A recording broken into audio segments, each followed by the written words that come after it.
So, continuing from the last topic, right? Purity. See, like you kind of rightly said, Varsha, that we experience that in silos, in short. And Babaji did talk about some states which we reach that what is called purity state. But if I have to think about purity without knowing about it, then it's all mental projections. That's why I don't want to get into those mental projections and have some idea of purity, and uh, then you are trying to achieve something which you don't know. That is antithesis of meditation. If you understand correctly, the idea of meditation is what what you already have, what you know already. You're not meditating on the abstract. A lot of times we think that when we meditate on the divine light, we think it is abstract, but it is not abstract. Reason, we are meditating on that which we know as divine already. It's not a separate mental projection. And slowly, that idea gets refined as our experience changes. So that's why that AEIOU we spoke about, right? Did we speak about in, or maybe on our spiritual anatomy reading on Saturday? So with our prayer, we unite with the idea of that essence which we understood from our morning meditation. And then my next meditation, I'm already ready with the right understanding for the meditation. Okay. Even if So I cannot say what it exactly was. no, so that's why we don't give any projections to any ideas. What is divinity? What is No, I'm purity? talking about condition after meditation. Condition after meditation, it's already yours. You already felt it, you experienced it. So believe in it, trust it. And but don't say that is the end of it. It gets refined by tomorrow, by next meditation. It gets refined again by another meditation. Like that, we continuously refine this state, this condition. That's why we don't make any judgment here. We don't make any projections of what it should be. A lot of times I have heard, from some senior members, they give some this esoteric experiences, which has really have no value. I don't know what value they feel in it, but anyway, they share it. But to me, any sort of experience is at a very low level. The higher feeling, the higher essence is you cannot put it in words, you cannot express it. Okay, when such an expression, when such a feeling is there, right? It's very deep. It touches something, it changes the vibratory state from inside.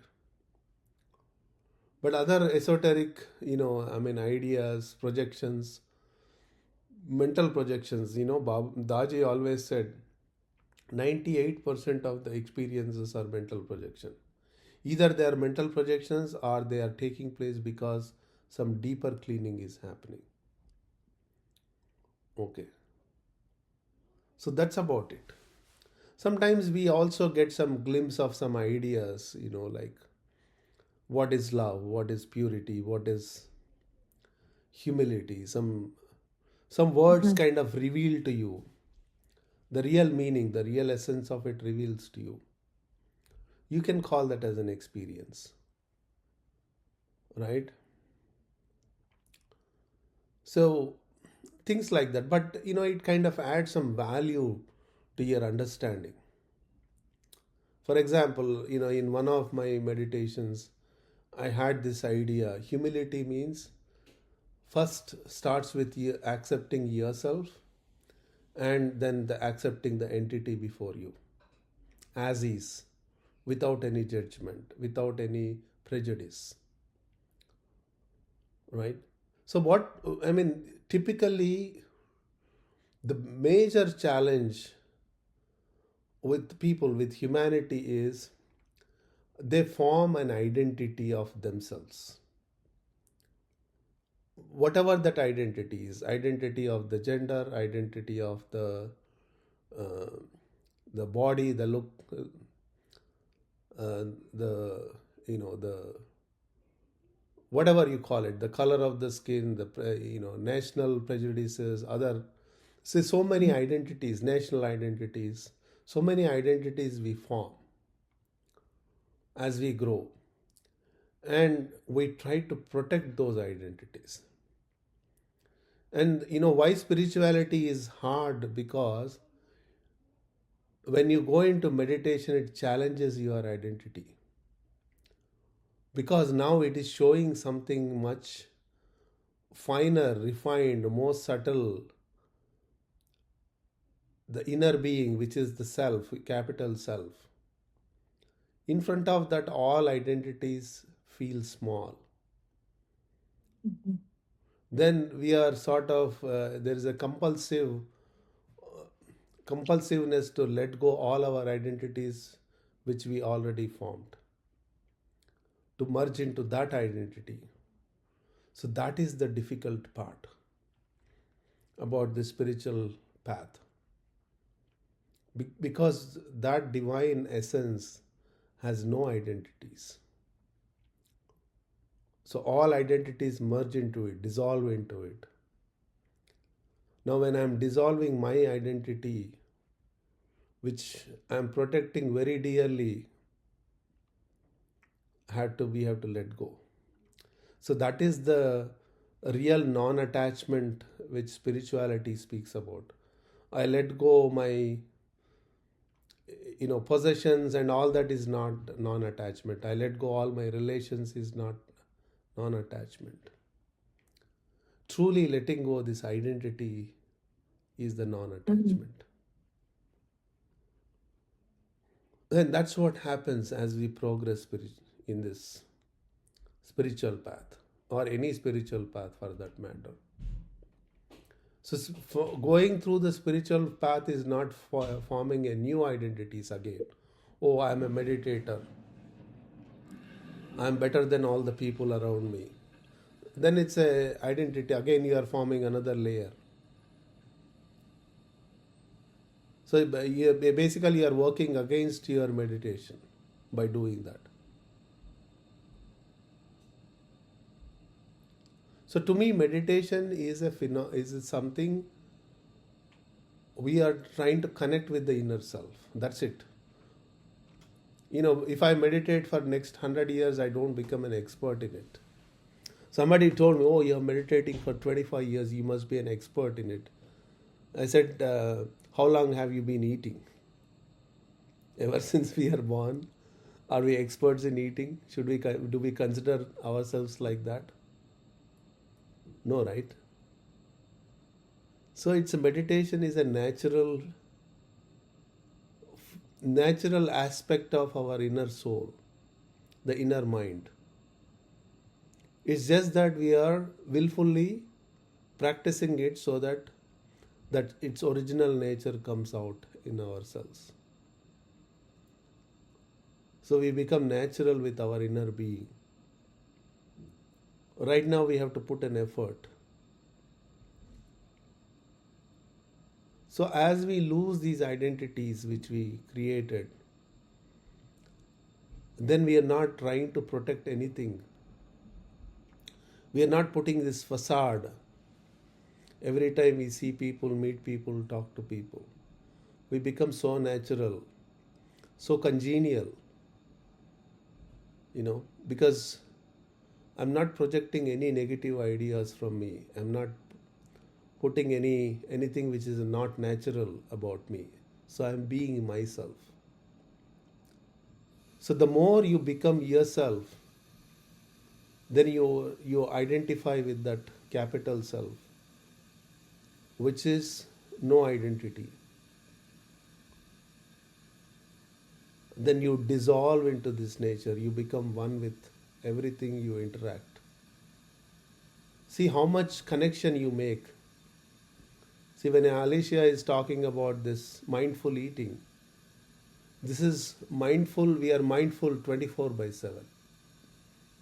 If I am a right meditator, with everything, anything we are doing, we are giving our 100% to it.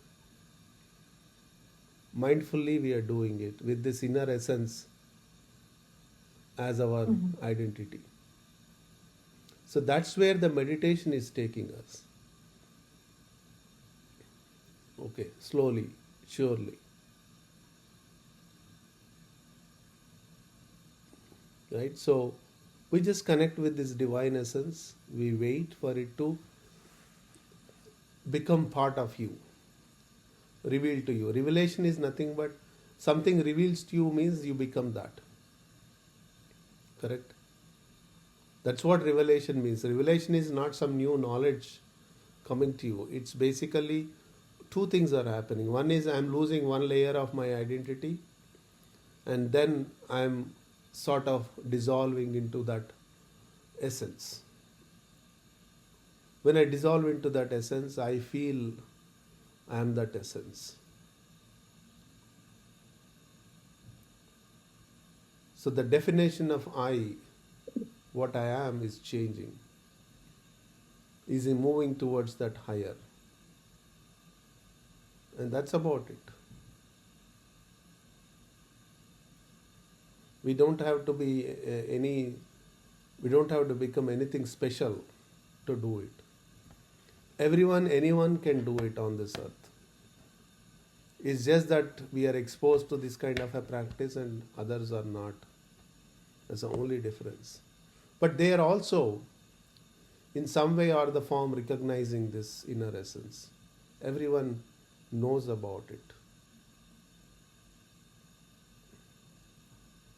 It's just the method changes slightly. But I think the general public know their natural meditation as a kind of focus, not what we do. Like we meditate when we're working diligently, we're meditating. Correct. But yes, even it takes lot of time and effort to explain that meditation is not focus. Exactly, Yeah. but that's not what the general public feels. Right, but because once they are explained, once they do it, everyone can do it. And everyone is doing it already. It's just that they don't know. Hmm.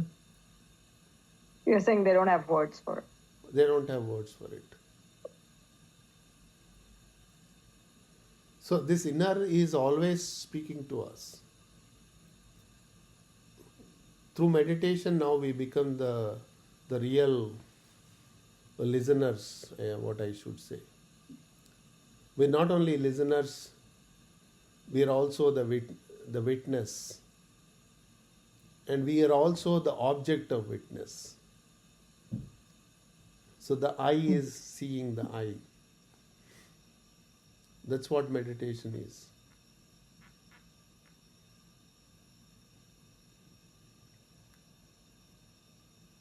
So I'll stop here for any further comments, observations.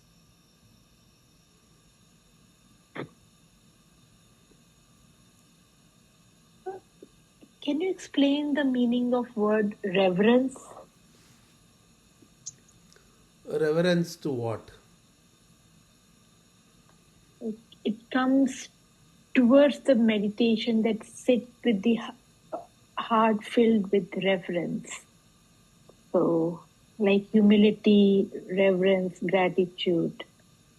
So, So suppose if I want to show gratitude or reverence mhm. without that feeling coming to you naturally, how do you do it?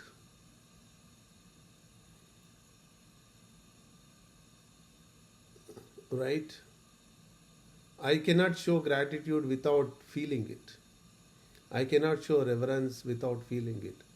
But reverence to what, right? I mean, so this reverence is just an idea, right?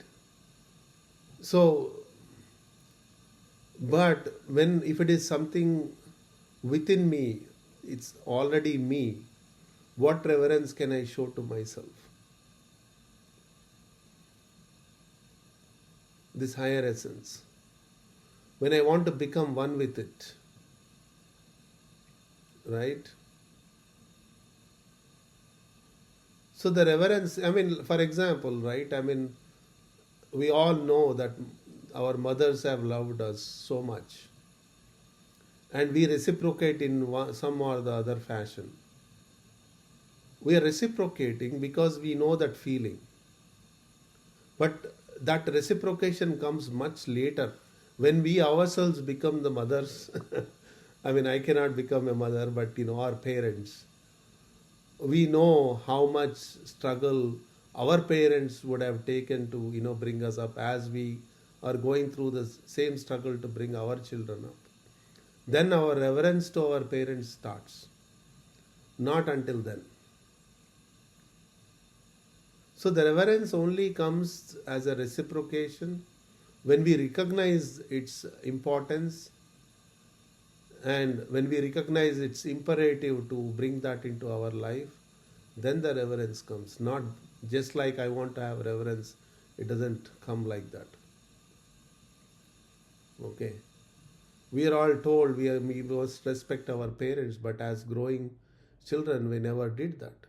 But now we have the respect now because we are going through that parenthood. Now we appreciate what our parents have done for us. Correct? So the reciprocation comes much later.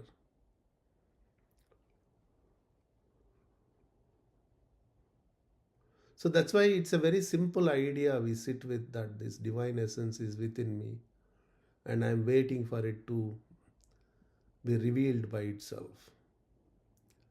So the more conditions I put around my meditation, the less effective it is. That's why meditation is unconditional. You just sit, close your eyes and wait. Okay? All right. So let's begin.